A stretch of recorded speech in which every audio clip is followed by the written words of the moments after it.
Welcome to our channel. Today we how to authorize Search Console API with Python for ranking reports, full guide step by step clearly. Begin by opening your preferred code editor or integrated development environment. Create a new Python file and name it appropriately, for example, search_console_auth.py. Ensure you have Python installed on your machine.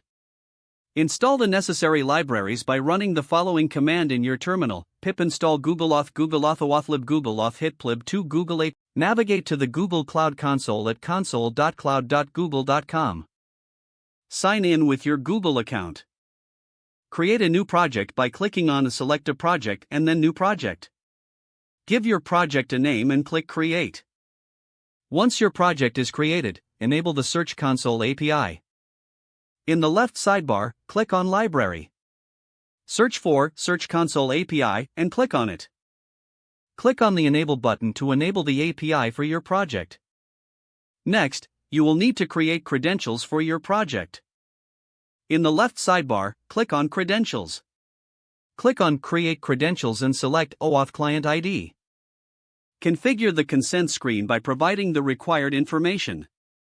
Choose External for the application type and click Create.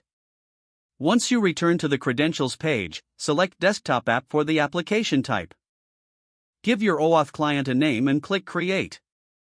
Download the credentials by clicking on the download icon next to your new OAuth client ID. This file will be in JSON format. Name it something like credentials.json. Now, return to your code editor and import the necessary libraries at the top of your Python script. Use the following command to import the libraries: from google.oauth to import service_account. Add code to load your credentials from the credentials.json file. Define a function that will handle the authentication process. Inside this function, use the following code snippet to build your API service: from go_client.discovery import build. Next, set up the scopes you'll need for accessing Search Console reports. The scope for Search Console API is https://www.googleapis.com/auth/webmasters.read only quote. Don't forget to like this video and subscribe to our channel for more step-by-step tech guides.